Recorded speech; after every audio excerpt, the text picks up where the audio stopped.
everybody, this is Kathleen Hinesley with Exploring Dimensions for All, and I'm here to let you know that you already have access to all knowledge in the universe. So your subconscious mind actually has access to all of the knowledge that's possible to know in the past, in the future. There's debate about whether or not there are multiple futures, but anyway, you can go into the past, you can go into the future, you can go down to the microscopic and atomic levels and get information, you can go to the macroscopic levels and up into the stars to get information, and you can do it all with your subconscious mind. And that there are a set of techniques that are employed to do this, and you can learn them. And those are remote viewing techniques. There are a variety of different kinds of remote viewing techniques, and a lot of the methods of remote viewing use acronyms. So there is SRV, TRV, CRV, ARV, lots of different kinds of methods, or in the case of ARV, that's actually just used for a different purpose than the other types of remote viewing. Anyhow, all of these methods that I've studied, and I've actually studied with 3 professional trainers and then learned a method online. And all of these methods that I've studied have a lot of things in common. And so one of the main things that they all have in common, I'm going to show you today. And I'm just going to use kind of different, I'm going to use Roman numerals instead of letters. I'm going to switch it up a bit so that I don't step on anybody's copyright. But I'm going to give you a general feeling for how it works and how you too can someday learn how to access any information you're interested in at all. I mean, I know some people are concerned, that maybe the Bible's been changed, or do we really know about the pyramids, or why did this happen? What are they planning to do? What's going on here? And you can't necessarily get accurate information without working with someone else who can give you a target, okay? It's not as easy if you're not working with someone else, but it's very, very easy to just have a friend just help you to get information. So here's how it works. So let's say that I have a friend, and my friend wants to give me a remote viewing project. My friend could pick a target, like the assassination of Abraham Lincoln and the people that were involved in it. That would be a target. Or my friend can take a picture and ask me to describe the picture, but not show me the picture. If my friend picked the event of Abraham Lincoln's assassination, my friend could not tell me that that's what the target was. So if I wanted to work on what's called a blind target, all this stuff can get really complicated, but I just want to give you a brief synopsis of how it works. Okay, so let's say my friend has this picture. This is actually a woman dressed up as a clown. And I know the woman, I asked her for permission to use the picture. Let's say I didn't know her. My friend had the picture of her in a drawer. Then my friend could call me on the phone and say, "Hi, Kathleen, I've got a target for you." And I could say, "Really? Okay, do you have a target number?" And my friend could say, "Yeah, I have a target number. It's 15319. And then I could write that down. 15319. Okay, so that's just a number. There's another part to remote viewing, and I'm sorry if you're seeing that in reverse. I'm not really good at videography, and I think this comes out in reverse when I look at it in the video, so just to let you know that might happen, but it shouldn't affect how you can, your viewing of this. Okay, so there's the number, but I need one more thing. I need to learn how to make a spontaneous line with my hand, and it's called an ideogram, and there's a way to be trained to do that. And let me show you how that works.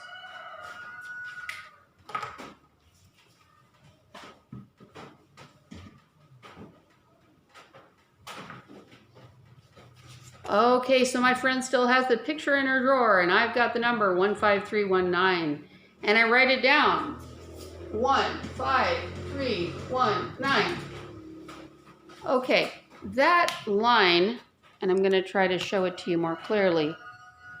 After it stops looking like a 9, that line is what's called an ideogram. And it is a representation of information about the picture that my subconscious mind would like to communicate to my conscious mind. So we have to decode that message. And there are a whole lot of different techniques that you can use, usually with a pen and paper, and then you might see presentations online where people use a whiteboard. And let me just show you the very, very basics of part of stage 1 that are common to the methods that I have studied. Okay, so I would take a number, I would do a spontaneous line drawing. Before that, there's generally training on what certain kinds of lines mean so that your subconscious mind gets used to drawing those lines spontaneously, lines for water, lines for structure, things like that. But ultimately, you need to kind of either tap the line, feel the line, or feel around the line and ask yourself a series of questions. Before you do that, you just describe the line, okay? So normally this would be on this side, and then way over on this side, I would start describing the line. But anyway, I'm going to do it in the free space under here. So I'm going to use a Roman numeral 1 to say that this is where my description of the line begins. I'm going to start where the 9 stops. So the 9 stops here, and then the line slants upward. So I'm going to say slanting up, comma. Okay, and it looks like it's coming out backwards. Okay, then if I look up here, I see a tiny loop. It actually goes whoop like that. So I'm going to say looping up. Looping up.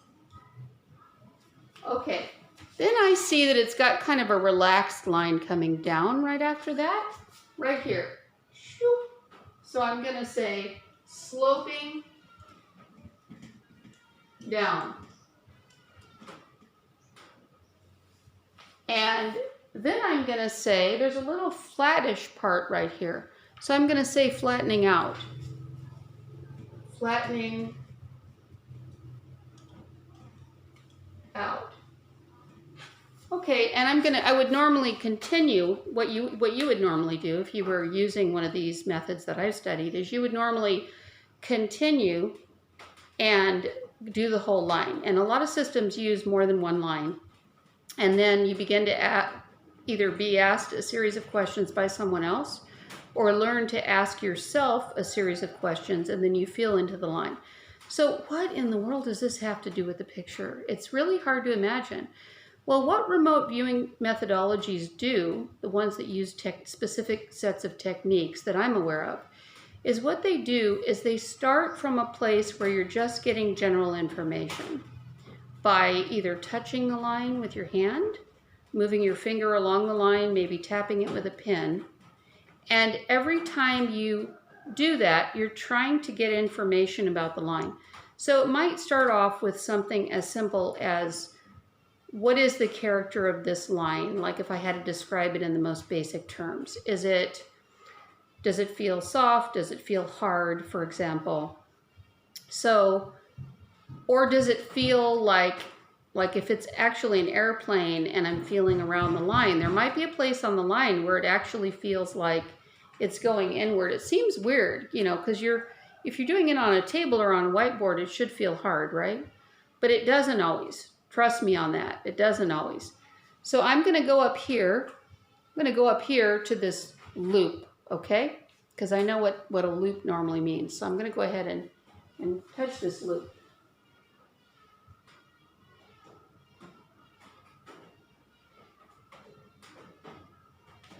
Okay, so if this were a real remote viewing session, it might feel soft by that loop, okay? And then I would write down soft. Soft. Okay, and some remote viewing methods have you go along the line and write different words in different orders and things like that. But then the next thing I would want to do is I would want to get a feeling. Well, you know, a lot of things are soft. Cake is soft, right? People can be soft. Fur is very soft, right?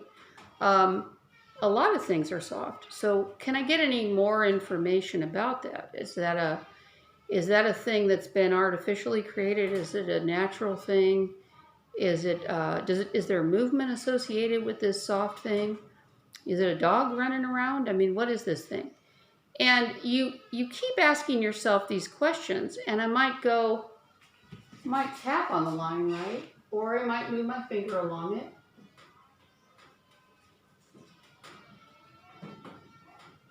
And somehow I might get a sense, just a sense of a person.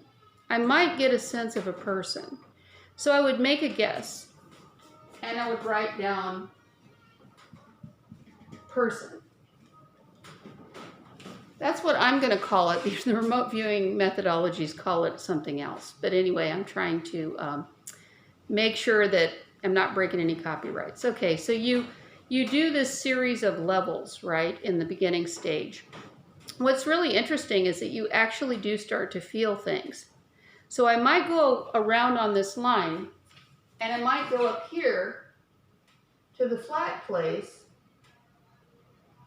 and it might suddenly feel hard.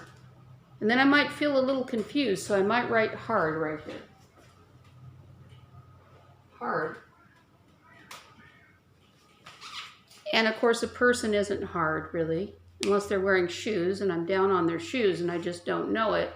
And their shoes are hard, because we don't know where we're going in the beginning of this remote viewing session. Your unconscious mind knows everything, and it's speaking with your conscious mind using symbolism and sensory impressions. So later on in a remote viewing session, you go through a series of other questions, and you begin to smell things, you begin to see things, you begin to feel things, and you even begin to have conceptual senses. You begin to feel how you would feel if you were at the target site, and how the person at the target site actually feels.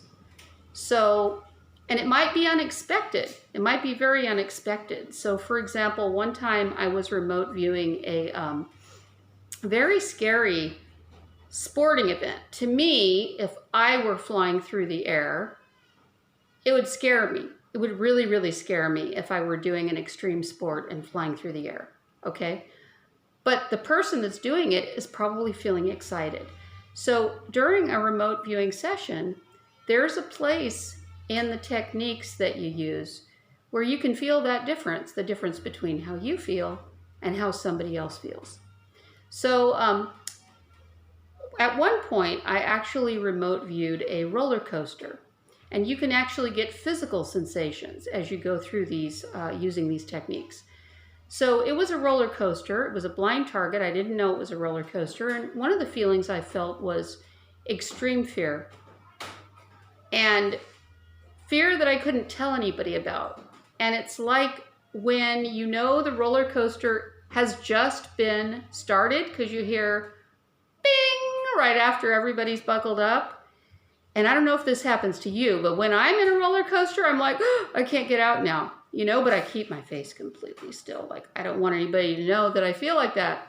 So there was that feeling, which I couldn't explain. It was very, very strange. You know, I had ideas, am I a soldier that's going off to war, and I don't want anybody to know that I'm afraid. Then later, I actually felt like my body was doing somersaults. I'm not kidding. Like, my stomach started to churn. And I felt physically very, very uncomfortable. And of course, my conscious mind, and there's a place to write down what your conscious mind is experiencing, thank goodness, in remote viewing so that you can separate it. But anyway, my conscious mind thought, how would I feel like this? It's not exactly illness. I know what it is. I love aliens. I know what it is. It's an alien crash site. And an alien's crashed, and now he's come out. He's all hurt. His stomach is all messed up, and he's come out, and he can't adjust to the environment. That's what it is. This is probably Area 51. That's what it is. But no, it was a roller coaster, and I was feeling absolutely real feelings when I was viewing that roller coaster. Now, as part of that remote viewing session that I did with the roller coaster, I actually saw the fence around the roller coaster. There was just a flash, just where I actually saw the fence. And I could hear music, kind of loudly. And I could feel people in the process of entertaining themselves. That's the best way I can describe it. So those things started to not fit with the alien theory whatsoever, right? It just didn't. The fence, maybe, okay. The music, the people entertaining themselves, that started to feel more like an amusement park or a museum or a sporting event or something like that. So when you first get remote viewing impressions, they come in like that. And there is a grid system where you can start to write down concepts, at least in the methodologies that I've studied. So that can get pretty interesting. So if we look at this picture, which of course in my example I still can't see, I might actually begin to feel that there is something that's not real, that's like the thing that is real, and I'd be writing this down on my paper, and it's dark, and of course it's the shadow, right? But I wouldn't know I'd be like, what? Huh? You know, I wouldn't necessarily know. Now, if you'd been trained in remote viewing for a really long time and you had viewed shadows before, you might get exactly the same feeling that you always get when you view shadows. And then you go, oh, that's the feeling I get when I view a shadow. And then you would maybe write down shadow as a guess. There's a place where you can write down guesses. And then there's a place where you can draw. So I might do this. I might go in the drawing section. I might do this. I might go, I'm going to have to actually going to have to erase this to give you this example.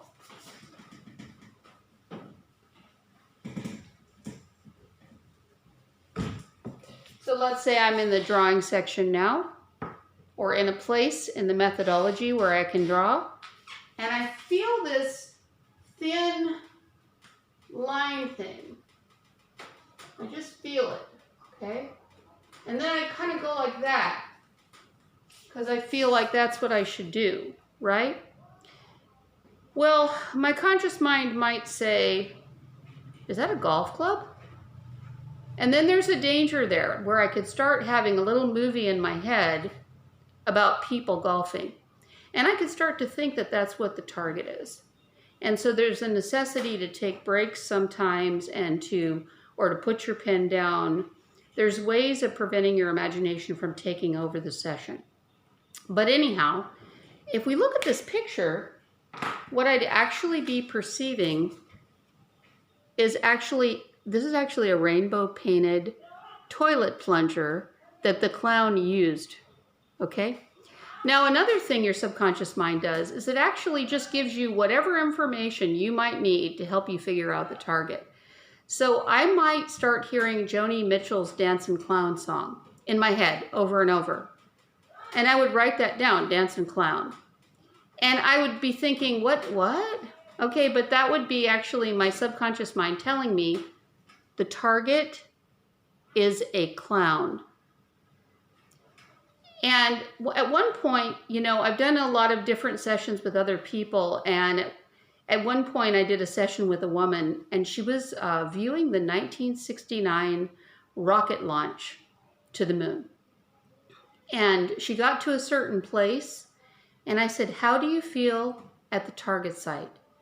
And she said, sad. And I said, why do you feel sad? And she said, deception. And I went, deception. All right, well. I don't know how many people have heard about that controversy, but that's what it brought to my mind. So I don't know, of course, if that was an accurate perception she was having, but it sure added weight for me to and I'm not going to go into details because I just want to stay metaphysical on this channel, but for her to feel deception when she was viewing the rocket launch means a lot to me. So then she got kind of stuck, like, the information wasn't really coming through very well. And so I said, write down the first book title that you think of. And she wrote down Counting to the Stars. Now that was really cool because, of course, during the rocket launch, they did this backwards count. 10, 9, 8, 7, 6. And of course they were going towards the stars, or so they said. So, so it was really, really cool. So this is a really, really fun process. Now, there are situations in which it's really not 100% correct. The best thing that you can do to get the best level of accuracy is to get, and this is according to my opinion and the opinions of some other people, is to get a group working on a single target, because each person, and that they don't know about, because each person is going to have strengths and they're going to perceive certain things. Now, when you learn remote viewing properly, there are places where you can learn how to use a map. It can be used to find missing people, can be used to make investment decisions. There are lots of different practical uses, and it's generally best to be working with people that have the target number to give you, and then you don't see the target. And it's generally the professional. There are people that work professionally at this, and those people actually work in very large groups, and there's a whole bunch of people viewing the same thing and getting different information, and the results get compared. But for me, as far as I'm concerned, remote viewing is the most fun, most exciting thing that I have ever done. And what I want to do in the new year, if I can work out the payment strategies properly, is to offer a 3-hour remote viewing experience where you get a taste of it and you get the assurance that your subconscious mind does have access to real information. Because I think that that is a very empowering thing. And then I would recommend, if you really want to do remote viewing, if you really want to get good at it, if you want to be able to find missing children or something like that, certainly you would need to study for weeks, months, and potentially years to get that good, or at least practice that long. You would need a lot of professional training. What I'm going to try and do is offer a short, what I'll call an experience, that just familiarizes you with it enough to just give you that lift, like, wow, I thought I wasn't psychic. I thought I couldn't do anything. And then it's like, wow, I can. Where can I learn more about this? And then there are a lot of places you can learn more about it. You can actually Google them right now. But I'm happy to, later on as I go through this process, I'm happy to begin to post links of where you can learn various methods. I don't want to be unfair to one method over another, but I want to get you guys really, really excited about this because I think it's amazing.